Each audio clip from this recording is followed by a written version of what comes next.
abstract essay where ideas take shape, thoughts find depth, and every conversation explores the art of thinking beyond the obvious. And today I have my special guest. He's a coach, catalyst, speaker, and of course, award-winning author and performer. No other than Mr. Kellan Fluckiger. Welcome, Mr. Kalana. Can you please introduce me about yourself that I miss?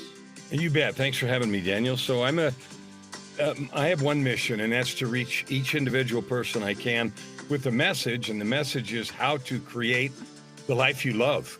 Instead of hating your life or just putting up with it, you can have the life you want, and that means purpose, prosperity, and joy. I've created that for myself after decades of struggle and depression and all kinds of, difficulties, overcome those things. And now, as a coach and a catalyst, my mission is to help people realize each one of you listening right now, have the power to create anything you want. All the books that I've written, the coaching that I do, my own podcast of, I think I just recorded 31 or something episode, all that's aimed at the same thing. So that's who I am, and that's what I do. Okay, and thank you so much for sharing your knowledge and wisdom to the world, Mr. Kellan. And today let's talk about leadership skills for maximum productivity. So tell us, when we talk about maximum productivity, what is the most common misconception you see leaders have? When you're talking about maximum productivity, a very common, maybe the most common misperception or misconception is that everything is about working harder. So if we can just get people to work harder, that increases productivity, and that's not true. There's a lot more that goes into productivity besides hard work. One is personal preparation. If you go into a day feeling really good, you get a lot more done, and it feels better than if you go in feeling not good. Another thing is, if while you're doing something, if those that you're working with are encouraging, you do better and you perform better. If your boss is encouraging, or you as the boss are encouraging, people do better. If on the other hand, you say, oh, that sucks, and how come you did that? If that's the approach to leadership, then productivity goes down, and it's got nothing to do with working harder. So let's just do those two right now. One is personal preparation, and the second is leadership style, or how you lead. Now, as a leader, you set the tone for the team. If you come in with the possibility of, yes, we can get this done. What do you need? How can I facilitate this? And you approach things with an encouraging voice. And if there's mistakes, you have to fix them. But how you fix them is really the crux of it. Because if people feel threatened or afraid when there's mistakes, it's like a kid breaking a dish in the kitchen. So somebody's putting the dishes away, somebody drops a dish. If the kid gets in trouble or there's a lot of drama around that, then, there's fear and negativity. It's the same way at work. And that leadership style is used and has been used a lot.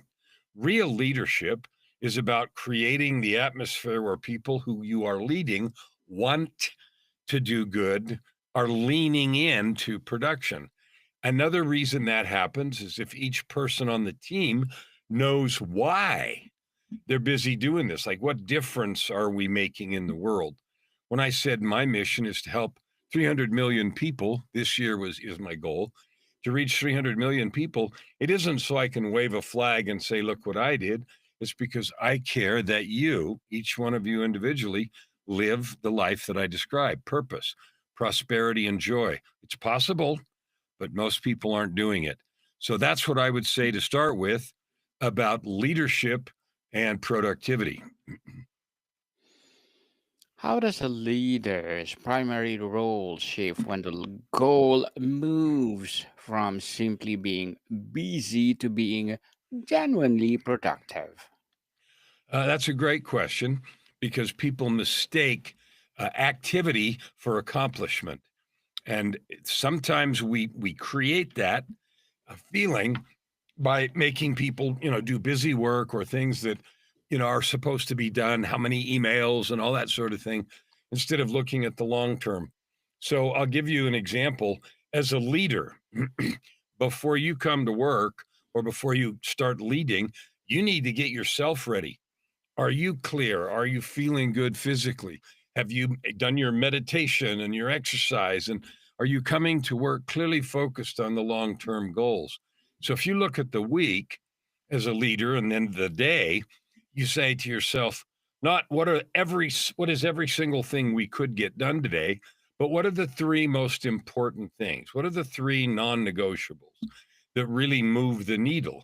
Because sometimes we fail to differentiate between things that really make a difference and things that are just really incremental, or worse, are even just housekeeping. There's small things that don't matter that much if they get done today or maybe at all, yet we obsess over those. That's particularly true when a leader feels challenged, like what you said, when the goalposts change or when the goals change. The sign of a true leader is resilience. So when I'm a leader, and I have been in many places, when the goals change or something changes, you go to your team, you gather them and say, okay, here's what happened. You don't get mad, you don't create that negative energy, and you don't blame anything.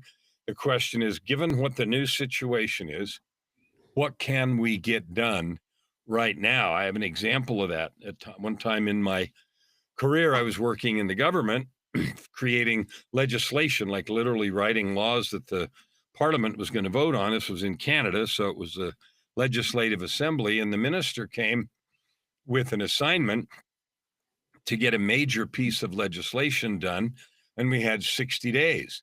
Well, that the size of what was being done normally would take 18 months at least, with consultation and consumers and getting a bunch of people involved. So when I went to the team, the first answer, of course, was that's impossible. We can't do that.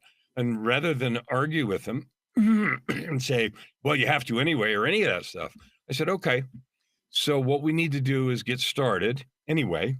And when you come to a place where you absolutely either don't know what to do or we can't get it done, you let me know, because I can't go back to the minister and just tell him, no way. If I'm going to tell him we can't do this, I have to have a reason and what we can't do, because maybe he's got an idea or more resources or whatever. And so, and that's a much longer story, but the bottom line is we did something that should have taken 18 months. We did it, and we did it in the 60 days we had, and nobody worked 27 hours and nobody died in the process. But it was all about leadership and possibility. Leadership and possibilities. Mr. Kellan, in your experience, what is the single most important mindset a leader must adopt to foster a productive team environment? You got to love your people. Like, if Hmm. you don't care about your people, actually care, I don't mean pretend, I don't mean rah rah, I don't mean any of that stuff, because without your people, without your team, you're not going to get anything done. And even if you do, it's not going to be done well, and you won't be able to depend on it. In other words, you can't just take what they do and take it forward. You have to carefully review everything, because if you don't value your team, they're not going to care what they give you. So the most important thing you have as a leader is your team, and they have to feel that. So, and that doesn't mean you let mistakes go. It doesn't mean you accept substandard work, but the way you create an atmosphere of working together, it makes all the difference. I want you to think about a sports team. If there's a sports team that's not doing well in a game, I don't care, basketball, football, hockey, whatever, and they go in the locker at halftime, and the coach at that moment, the leader has the opportunity, and maybe the team captain together have the opportunity to throw the game away by blaming bad officiating or the other team or some bad breaks and whatever, or they have the opportunity to get people back in the game in the right mindset, and that comes through positivity and possibility, and it's never going to come through negativity, anger, frustration, or any of that. And we've seen those, you have seen those things happen in your own life, either at work or at play or in your family or on a sports team or someplace else. Those pivotal moments of leadership, when things go south, that's the time you have the opportunity to honor your people, value them, and create the team atmosphere, whether you're playing sports or you're in a company, and move it forward. How can a leaders effectively balance the drive for productivity with the need to maintain team morale and prevent burnout, Mr. Kellan? Well, so one of the things a leader is supposed to do and must do is protect the team.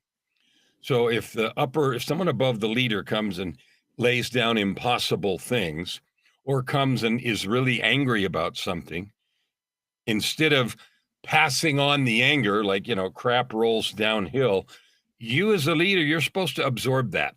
And I have a lot of personal experience in leadership positions where either the board or the CEO, I was chief operating officer in the situation I'm thinking of, there was a lot of negativity and stuff passed on to me, and I didn't pass it along. I talked to them and I made whatever agreements I needed to, and then I brought the team together because I knew if I sort of distanced myself and blamed it on them, that would ruin everything and I wouldn't get any valuable work from them. So you as a leader, you have to stand in between. You can't just let, the old saying, crap rolls downhill. It doesn't work like that if you want to keep your team together, if you want to do something very long.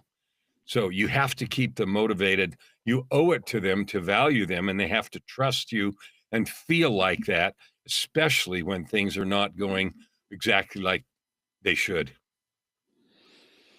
Strategy and system questions, Mr. Killen. Beyond just setting goals, what systems or frameworks have you found most effective for aligning teams' daily work with strategic objectives? Well, so first you have to have regular team meetings. Now, there's been times when I've had, hundreds of people on a team, and so regular team meetings with that many people are infrequent. But yet you set an example. So I used to have team meetings with all my executives, my direct reports, and I would teach them in those meetings how to have similar meetings with their direct reports. So I didn't leave it to chance. I would show them modeling, this is how you have effective meetings, and I would do that in order to train and mentor them.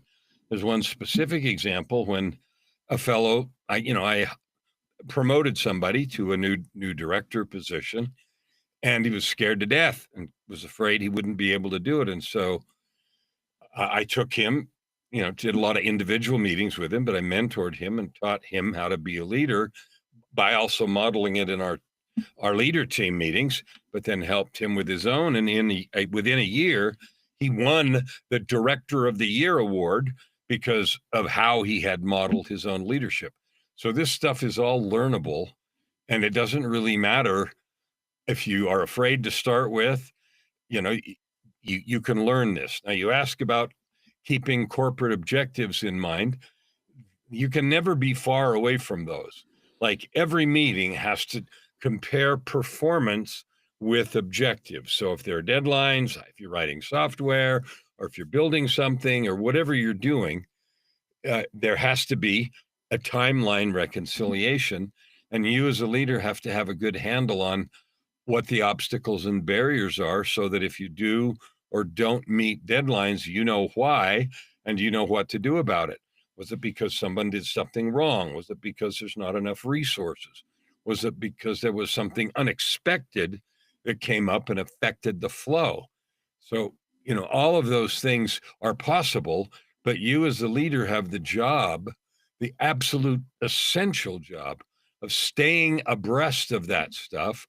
And in order to do that, your people have to keep you informed. And in order for that to happen, they have to trust you.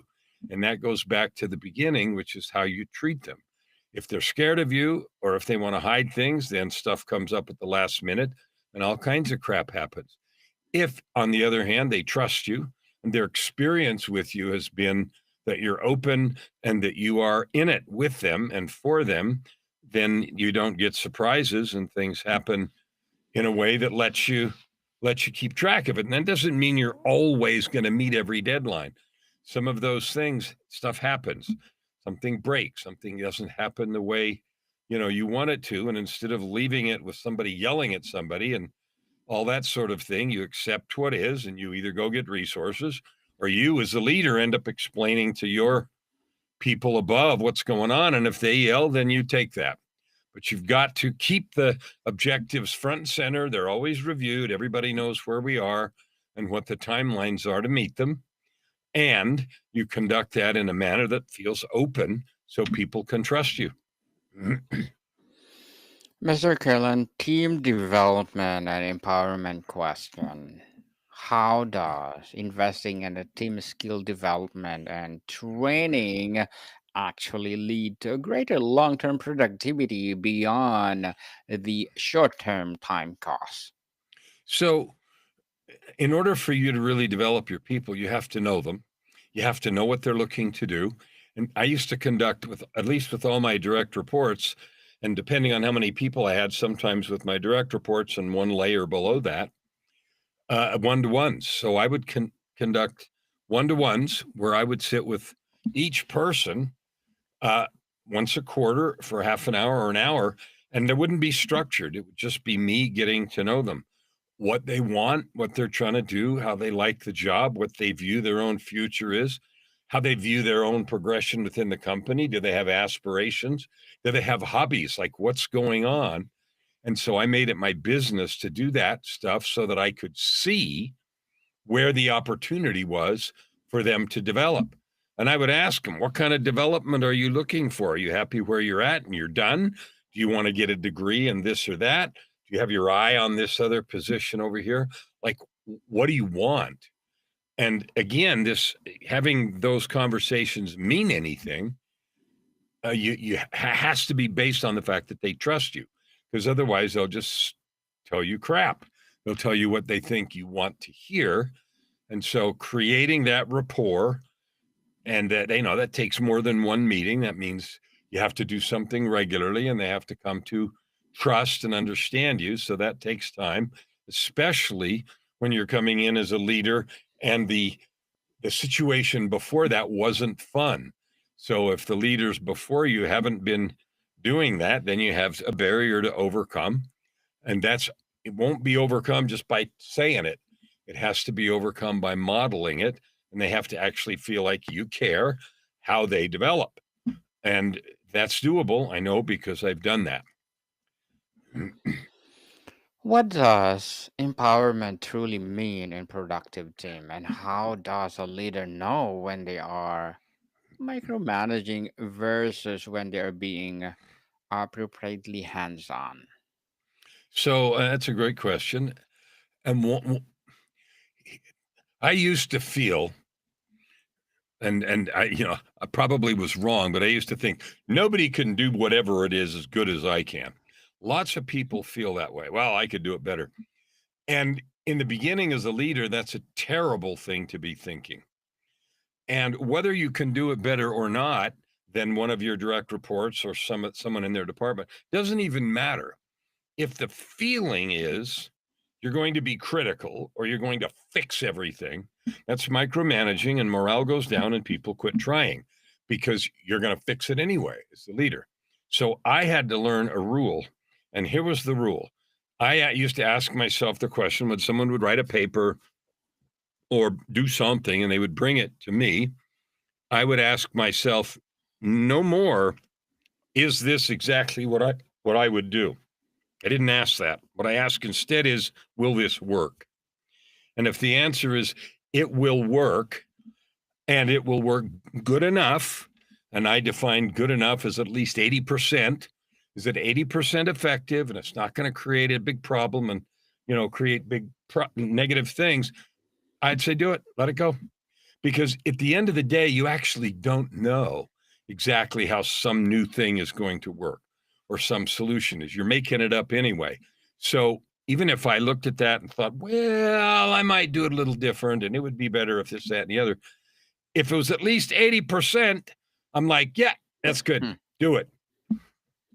Do it For sure. So, how can a leader tailor their productivity approach to get the best out of different personality types on their team? So, one of the things that's funny that happened during the years I was in corporate, there were lots of quote personality tests, Myers Briggs, and labels and letters and quadrants and everything. And they teach you something about personality styles. And those things are useful to know. But I didn't ever obsess over those. And I never sat and thought, okay, so this people is a QXYZ, whatever. And so I need to talk this way with them. I never did that. We would sometimes use those tools to let people know information about themselves. But I found that the best way overall is to get to know people, number one, and number two, actually care about them. Because when I learned actually care, and there's an appropriate level of involvement, I'm not saying you can get down in the details of everybody's life, but when you do actually care about them, that energy of truth and caring fixes almost everything. Another thing about that is you don't lie to your people. You do not lie to your people. If you can't tell them something, you say, I can't tell you that. If there's any way you can tell them things you do, and you're completely honest with them. And that goes a long way, because what that says is, I trust you and you can trust me. And so when we're talking about something, even a difficult thing like performance or like potential alignment in the company or downsizing or any of those complicated or difficult topics, telling the truth, like having the truth be the baseline and everybody knows it, goes a long way no matter what the personality types are. Now, it's true, some people are more emotional, some people are more analytical, some people are big picture thinkers, and some people like to get in the weeds and details. But you don't need a personality test to tell you that. If you get to know them, you get to know their hobbies and how they relate to others and things like that, and you do those one-to-ones that I talked about, you already know that about people. And so as you choose to operate that way as a leader, you can manage the different personality types. You talk to them differently. You focus on their strengths and you give them assignments and opportunities that play to their strengths. Or in those conversations, if you found that they're looking for development in a certain area to pursue a certain possible career path, then you work with them to do that, and you be honest about what you can do and in what time frame. Advanced and future oriented questions, Mr. Kellan. With the rise of AI and automation, which leadership skill for productivity are becoming more, not less important? Flexibility. I just finished a book that'll be out on the 23rd called Coaching and the Rise of AI. And my discovery in doing the research for that book is that I think by Christmas of next year, 14 months from now, 95% of coaches or people that call themselves coaches won't be able to make a living. And that's a pretty dire prediction. And I think it's pretty obvious. And the reason is because the LLMs, the AI portals, whether you're using Grok or ChatGPT or whatever you're using, they're getting better and better and faster. They write better. They even can mimic human empathy and do all kinds of stuff. So if your leadership or your coaching or your consulting is based on sort of formulaic approaches, spreadsheets and formulas and steps and all that stuff, you're gone, because AI is going to do that better and faster than you ever will. And it's getting better. In the 6 months that it took me to research and write that book, I saw the AI that I was working with get 4 times better. In each 3 months, it doubled and then doubled its skill, its speed, its ability to listen to me and do what I wanted. So the key skills, I think, for a leader is, don't bury your head in the sand. Figure out how AI is going to work, is going to be disruptive in your industry. Try to be at the front end instead of the back end. If you see AI as disrupting stuff, go there. Talk about it. Figure out how to integrate it. Maybe you've got 1 or 2 or 3 people that really enjoy digging into AI and its capabilities. And if you do, go there with them and help them do that. So don't take away people's curiosity. So flexibility, diving in to be in the front of this, because this AI stuff is coming whether you like it or not, and it will run over the top of you if you're not ready to work with it and get prepared. Interesting indeed. And before we wrap up our discussion today, Mr. Kellan, I'm inviting you to please do listen to my other podcast, people, my other podcast, because my abstract essay is already in fifth season. Abstract poetry in second season. I'm a book 101 review in fifth season too. Comedy 101 in second season. I'm a food 101 in fifth season as well. Geography 101 in fourth season. I'm a baby podcast, law 101 and mental health 101 Love Letters in third season, and Movie 101 Review Music 101 in fourth season, and Science 101 and Sex 101 in its first season. Please listen to them wherever you listen your podcast. And Mr. Keelan, looking forward for that book. Please do come over on my book 101 review and let's talk about it. Okay. So finally, looking ahead, what one skill should emerging leaders focus on developing today to lead the productive teams of tomorrow? You know, the best skills are going to be the things that used to be called soft skills: emotional intelligence, kindness, integration, that commitment to working together. There's no one way to do anything. And if you're not flexible, you're going to get lost, you're going to get frustrated, and you're going to be obsolete. So flexibility, especially with the technology changes that are coming, and move your ability to move quickly, your ability to admit mistakes, and just to, ready, fire, steer.